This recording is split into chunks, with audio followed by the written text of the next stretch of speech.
ప్రియ శ్రోతలారా, ఈరోజు మన వాక్య పాఠ్య భాగం హెబ్రీ పత్రిక 6వ అధ్యాయం 1-8 వరకు. సావధానంగా వినండి. హీబ్రూ క్రైస్తవులారా, మీరు పాలు తాగే పసిపిల్లల్లాంటి వారు. మీరు ఆధ్యాత్మికంగా ఎంతో ఎదగాల్సి ఉంది. కాబట్టి నిర్జీవ క్రియలను విడిచి మారు మనస్సు పొందటము, దేవుని యందలి విశ్వాసము, బాప్తిస్మములను గూర్చిన బోధ, హస్త నిక్షేపణము, మృతుల పునరుత్థానము, నిత్యమైన తీర్పు అనే పునాది మరలవేయక, క్రీస్తును గూర్చిన మూలోపదేశము మాని సంపూర్ణులమవటానికి సాగిపోదాము. పరిపక్వత దిశగా ఎదుగుదాము. ఎదగండి, పురోగతి సాధించండి, వర్ధిల్లండి. పదండి ముందుకు, పదండి పోదాం అంటూ విశ్వాసులను పౌలు ప్రోత్సహిస్తున్నాడు. వెనుకబడిపోవద్దు. పునాది ఉంది, దానిమీద మీరు కట్టాలి. పునాది లేనిది కట్టడము నిలవదు.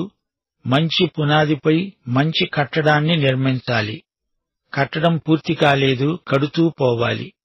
పునాది మరల వేయడం అవివేకం. పునాది మీద ఎత్తైన కట్టడం లేవాలి. పునాదిలో ఇమిడి ఉన్నవి 6. ఇందులో 2 సంఘ జీవిత సూత్రాలు, మిగతా 4 సిద్ధాంత సత్యాలు. ఈ 6 కలిస్తే పునాది అవుతుంది. కట్టడం క్రైస్తవమే. వీరికి మంచి పునాది ఉంది. దానిమీద వీరేమీ కట్టినట్లు కనిపించటం లేదు. మరల అదే పునాది వేస్తున్నారు. మారు మనస్సు, దేవుని యందలి విశ్వాసం, వెంటనే బాప్తిస్మం. అపొస్తల కార్యములు 20వ అధ్యాయం 21 పౌలు బహిరంగముగా ఇంటింట సాక్ష్యమిచ్చాడు. దేవుని ఎదుట మారు మనస్సు పొంది మన ప్రభు అయిన యేసుక్రీస్తునందు విశ్వాసముంచాలి. మారు మనసుకు ముందు నిర్జీవ క్రియలను వెడవాలి అని బోధించాడు. నిర్జీవ క్రియలు అంటే అవి ఎలాంటి క్రియలు? పాపక్రియలు. పాపము వల్ల వచ్చే జీతం మరణం, నిర్జీవం, మృతతుల్యమైన క్రియలు. మనము పాపముల చేత, అపరాధముల చేత చచ్చినవారము. చచ్చినవారు చేసే క్రియలు నిర్జీవ క్రియలు, నిష్ఫలమైన అంధకార క్రియలు. దేవుని యందలి విశ్వాసం. క్రైస్తవానికి ఇది మూలం. యూదులకు ఈ మాట కొత్తదేమీ కాదు. దేవుని యందలి విశ్వాసం, దేవుని పట్ల విశ్వాసం. యోహాను సువార్త 14వ అధ్యాయం 1 ప్రభువు యూదులతో అన్నాడు, దేవుని యందు విశ్వాసముంచుతున్నారు, నాయందు విశ్వాసముంచండి. ఇప్పుడు వరుసగా 4 ప్రాతిపదిక సిద్ధాంత సత్యాలను పౌలు పేర్కొంటున్నాడు. బాప్తిస్మములను గూర్చిన బోధ. యూదులకు ఇది చిరపరిచితమైన సంస్కారమే. అయితే ఇక్కడ పౌలు క్రైస్తవ బాప్తిస్మమును గురించి మాట్లాడుతున్నాడు. హస్త నిక్షేపణం మరొక సత్య సిద్ధాంతం. బాప్తిస్మము, హస్త నిక్షేపణము ఈ 2 యూద మతాచారాలు, కాని అవి క్రైస్తవీకరించబడినవి. బాప్తిస్మము తరువాత అపొస్తలులు హస్త నిక్షేపణం చేసేవారు. స్వస్థత కొరకై హస్త నిక్షేపణ చేస్తారు. బాప్తిస్మము, హస్త నిక్షేపణ ఈ 2 సంస్కారాలు కలిపి చెప్పబడినవి. ఆ తరువాత మృతుల పునరుత్థానమనే సిద్ధాంతం. ఇక 4వది నిత్యమైన తీర్పు. ఈ 6 క్రైస్తవంలో పునాది సత్యాలు. మారు మనసు, విశ్వాసము, సంఘములోకి ప్రవేశార్హతలు, పాపక్షమాపణ అనేది బాప్తిస్మంలోనే ఇమిడి ఉంది. కృపా నిశ్చయతకు హస్త నిక్షేపం, పునరుత్థానం, అంతిమ తీర్పు. ఈ 6 క్రైస్తవ ఉద్యమంలో అనగా సంఘానికి 6 పునాది సత్యాలు. వేసిన పునాదే మరల వేయక సంపూర్ణులమవటానికి సాగిపోదాము రండి. దేవుడు సెలవిచ్చిన ఎడల అలాగే చేద్దాము. అవును, దేవుడు తప్పక సెలవిస్తాడు. మన దేవుడు సంపూర్ణతకు దేవుడు. ఆయన ఆశీస్సులతో ముందుకు సాగుదాము. అభివృద్ధి పథంలో యాత్ర కొనసాగిద్దాము. వెనకబడిపోయారో తిరిగి ముందుకు రావటం అసాధ్యం. ఒకసారి వెలిగించబడి పరలోక సంబంధమైన వరమును రుచిచూచి పరిశుద్ధాత్మలో పాలివారై దేవుని దివ్యవాక్యమును, రాబోయే యుగ సంబంధమైన శక్తుల ప్రభావమును అనుభవించిన తరువాత తప్పిపోయిన వారు తమ విషయములో దేవుని కుమారుణ్ణి మరల సిలువ వేస్తూ బాహాటముగా ఆయనను అవమానపరుస్తున్నారు గనుక మారు మనస్సు పొందునట్లు అట్టివారిని మరల నూతనపరచడం అసాధ్యం. హీబ్రూ క్రైస్తవ విశ్వాసులారా, పురోగమించండి, తిరోగమించకండి, ముందంజ వేయండి, వెనకబడిపోకండి. కృపావరములను అనుభవిస్తున్నారు, ఆనందిస్తున్నారు. ఈ అనుభవం మీకుంది. ఈ విశ్వాస పథం నుంచి మీరు ఎట్టి పరిస్థితుల్లోనూ పడిపోకూడదు. పడిపోయారంటే మళ్లీ లేవలేరు. మిమ్మల్నెవరూ లేవనెత్తలేరు కూడా. మీ అనుభవం ఎంత గొప్పదో మీ పాటు కూడా అంత గొప్పదవుతుంది. జాగ్రత్త. అంతరంగంలో వెలిగించబడిన వారు. బాహ్యాచారాలకు అతీతమైన అనుభూతి ఇది. క్రైస్తవులు అంతర్గతంగా వెలిగించబడిన వారు. కొందరు బాప్తిస్మం పొందినా వెలిగించబడని వారున్నారు. పరలోక సంబంధమైన వరాన్ని రుచిచూచారు. జ్ఞానమే కాదు, ఇది అనుభవం. రుచిచూచి ఎరిగినవారు. ఇక్కడ పరలోక సంబంధమైన వరం అంటే విమోచన. అంతేకాదు, పరిశుద్ధాత్మే పరలోక సంబంధమైన గొప్ప వరం. 2 కొరింథీ 9:15 చెప్పశక్యము కాని ఆయన వరమును గూర్చి దేవునికి స్తోత్రం. పరిశుద్ధాత్మ అనే వరాన్ని పొందటమే కాదు, పరిశుద్ధాత్మలో పాలివారయ్యారు. పరిశుద్ధాత్మ ప్రభావమే కాదు, పరిశుద్ధాత్మను పంచుకున్నారు. మీరు పరిశుద్ధాత్మను పొందటం కాదు, పరిశుద్ధాత్మే మిమ్ములను పొందాడు. అనుభవించారు, రుచిచూచారు. దేవుని దివ్యవాక్యాన్ని మీరు రుచిచూచిన ప్రజలు. రాబోయే యుగశక్తుల ప్రభావాన్ని అనుభవించారు, అనగా రుచిచూచారు. మనుష్యుడు రొట్టె వలన కాదుగాని దేవుని నోట వెలువడే ప్రతి మాట వలన జీవిస్తాడు. రాబోయే యుగం మెస్సీయా రాజ్యకాలం, 1000 ఏండ్ల పరిపాలన కాలం. యేసు ప్రభువు రెండో రాకడ సమయం. అప్పటి యుగంలో మనం విశ్వాసాన్ని బట్టి ఇప్పుడే ఉన్నాము. మన స్వాస్థ్యానికి పరిశుద్ధాత్మే సంచకరువు. బయాన 2 కొరింథీ 5:5 ఆయన తన ఆత్మ అనే సంచకరువును మనకు అనుగ్రహించి ఉన్నాడు. ఇంత గొప్ప అనుభూతి నుండి పడిపోవడము అసంభవం.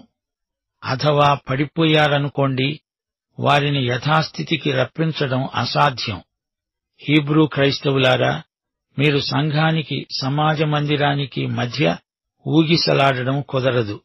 అలా పడిపోతే యేసు ప్రభువును, దేవుని కుమారుణ్ణి తిరిగి సిలువ వేసినట్లే.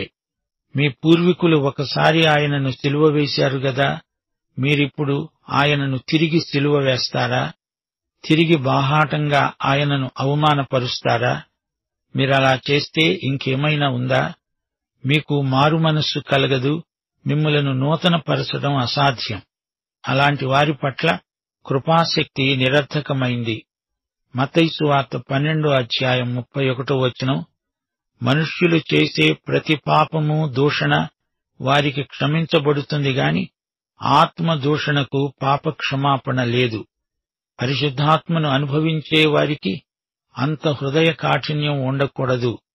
అది మరణకరమైన పాపమవుతుంది. కృప నుండి పడిపోవడం అసంభవం. 7-8 ఎట్లనగా, భూమి తన మీద తరచుగా కురిసే వర్షాన్ని తాగి ఎవరి కొరకు వ్యవసాయము చేయబడుతుందో వారికి అనుకూలమైన ఫలాలు ఫలిస్తూ దేవుని ఆశీర్వచనము పొందుతుంది. అయితే ముండ్ల తుప్పలు, గచ్చతీగలు దానిమీద పెరిగిన ఎడల అది పనికిరానిదని విసర్జించబడి శాపము పొందినదవుతుంది. తుదకు అది కాల్చివేయబడుతుంది. భూమి పండలేదంటే అది భూమి తప్పే. దానికి భూమే నైతిక బాధ్యత వహించవలసి ఉంది. ఆ పంట చెడిపోతే దాన్ని కాల్చివేయాల్సిందే. అది మరెందుకూ పనికిరాదు. పరిశుద్ధాత్మ వర్షాన్ని త్రాగిన హృదయభూమి బీడైపోతే దాని గతి అంతే. భూమి పండించిన మంచి పంట దేవుని ఆశీర్వాదానికి సంకేతం.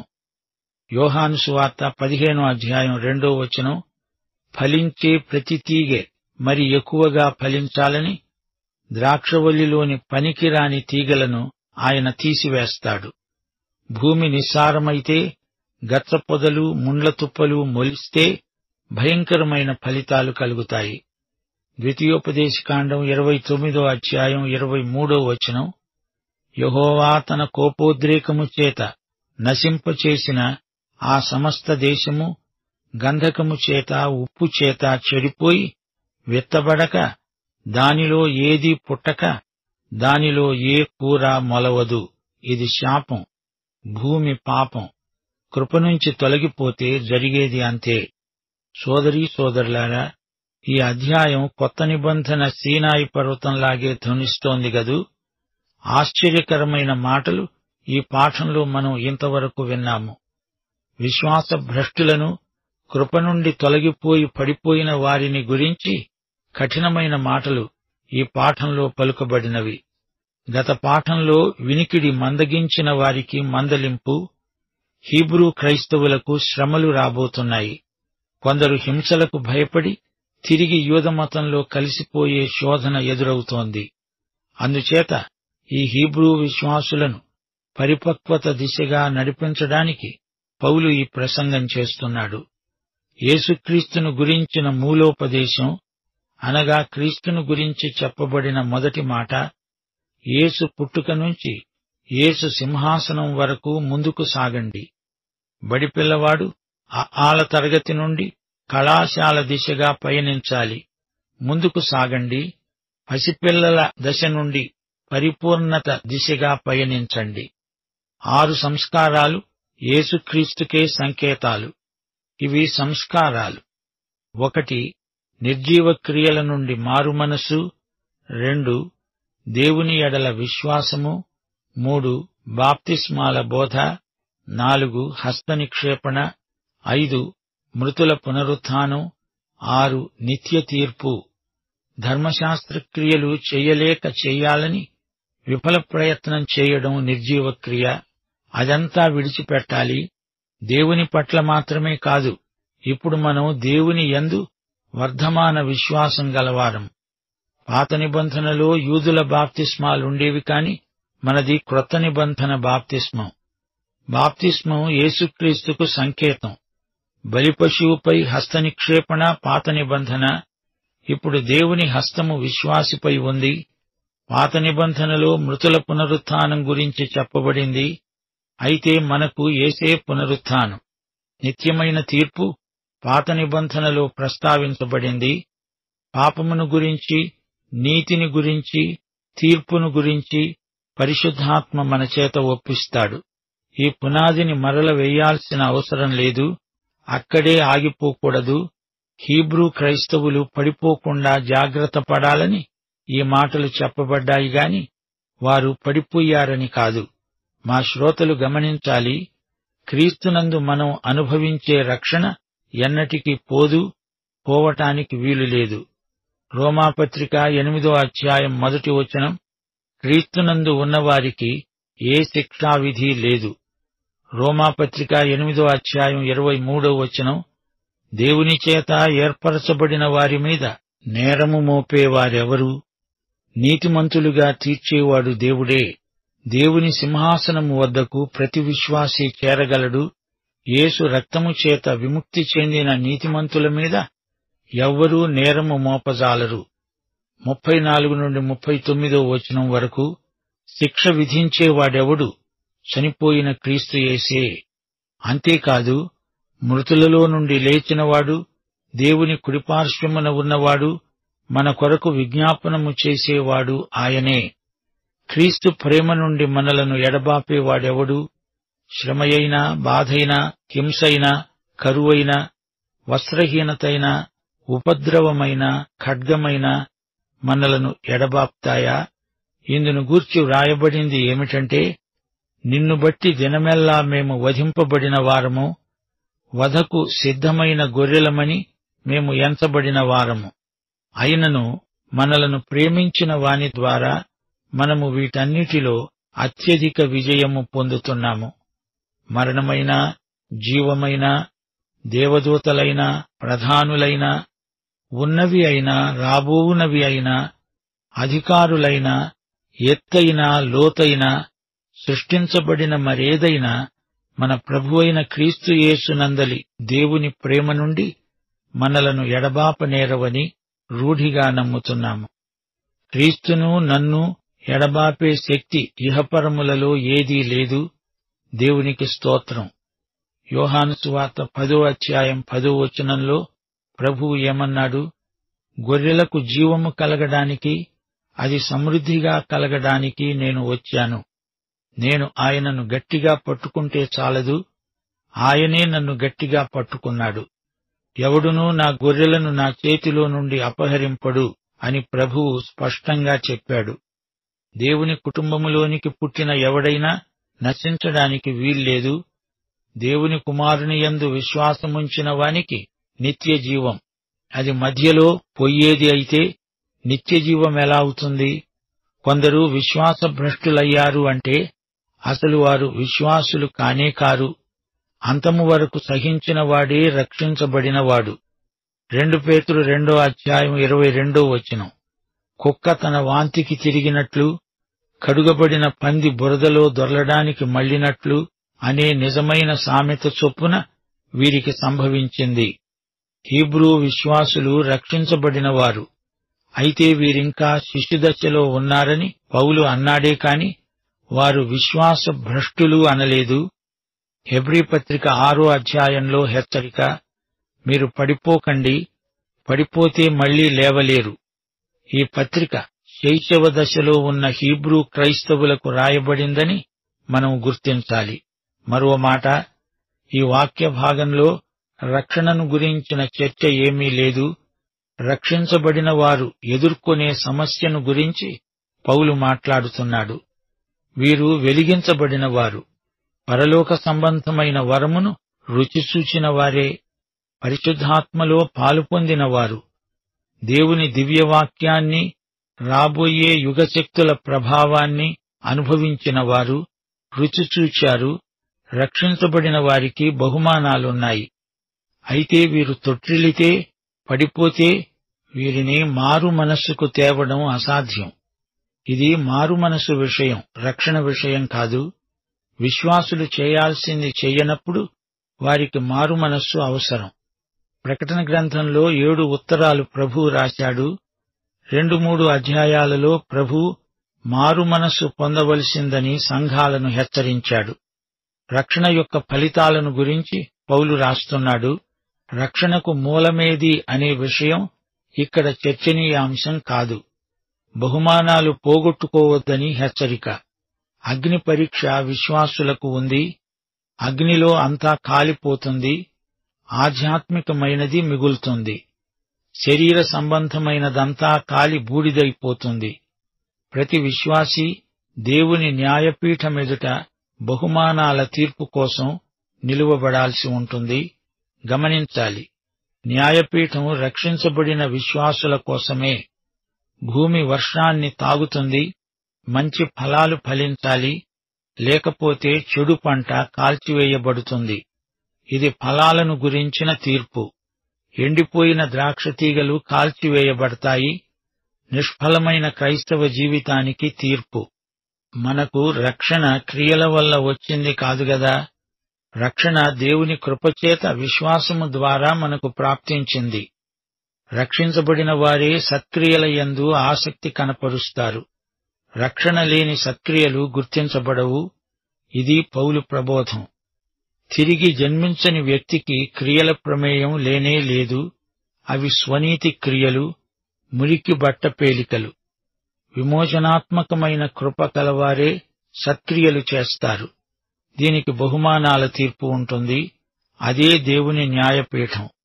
విశ్వాసులు కృప నుండి తొలగిపోరు, కాని ఇంకా ఆధ్యాత్మిక బాల్యంలో ఉంటే తొట్టిల్లవచ్చు. అది వేరే సంగతి. భక్తులందరూ అప్పుడప్పుడు తొట్టిల్లారుగాని అది రక్షణ విషయం కాదు, క్రైస్తవ జీవితంలో జరిగే ప్రమాదాలు. అలాగే హెబ్రీ పత్రికలోని సందేశమిదే.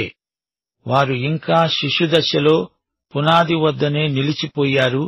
వారు ఎదగాలి. నిర్జీవ క్రియలను విడిచి మారుమనసు పొందాలని హీబ్రూ క్రైస్తవులను పౌలు హెచ్చరిస్తున్నాడు. అదే ఈ పాఠం సారాంశం. బాప్తిస్మమిచ్చిన యోహాను కూడా మారు మనసుకు తగ్గ ఫలాలు ఫలించండి అంటూ ప్రబోధాలు చేశాడు. మారు మనస్సు అంటే క్రైస్తవుడు తన దారి మార్చుకొని ప్రభువు దారికి రావాలి. రక్షణ పొందిన వారు మీరు తిరిగి యూద సమాజ మందిరాలకు వెళ్తారా? వెళ్ళకండి. అది అనూహ్యం.